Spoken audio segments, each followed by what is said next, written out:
తాడేపల్లి పట్టణ ప్రజలకు అలాగే విజయవాడ ప్రాంత వాసులకు విజయవాడ వాసులకు తెలియజేయనిది ఏంటంటే కృష్ణానది నుంచి సుమారు 9 లక్షలకు పైగా క్యూసెక్ల వరద నీరు కిందికి ప్రవహిస్తూ ఉంది. ఇంకా ఇది మరింత పెరిగేదానికి అవకాశం ఉంది ఈ రాత్రికి.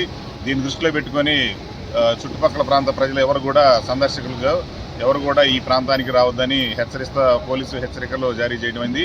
అలాగే ప్రమాద స్థాయి కూడా తీవ్రంగా పెరిగి ఉన్న దృష్ట్యా ప్రజలు కూడా ఈ తీర ప్రాంతానికి రావకూడదని పోలీసు నుంచి హెచ్చరిస్తున్నాము. అలాగే ఇక్కడ మహానాడు ప్రాంతం నుంచి సీతానగరం ఘాట్ మధ్యలో కృష్ణా రివర్ బ్యాంకు రోడ్డు మీదకి వాటర్ ప్రవహిస్తున్న దృష్ట్యా ఈ మధ్య ప్రాంతాన్ని క్లోజ్ చేయడం జరిగింది. రెండు వైపులా డైవర్షన్ స్టార్ట్ చేశాము. కాబట్టి ఈ ప్రాంత ప్రజలు దీన్ని గమనించి వేరే రహదారి గుండా వెళ్ళవలసిందిగా కోరుచున్నాము. అలాగే ఎవరు కూడా ఈ కృష్ణానది వెంబడి ఫోటోల నిమిత్తం సెల్ఫీల నిమిత్తం వచ్చి ఇక్కడ ప్రమాదంలో చిక్కుకోకూడదని హెచ్చరిస్తూ ఎవరిని కూడా ఇటువైపు అలౌ చేయమని హెచ్చరిస్తున్నాము. దీన్ని ప్రజలు గమనించి సహకరించవలసిందిగా కోరుచున్నాము. Thank you. Do subscribe Saksham Vizag. Watch, like, share and comment. Thank you.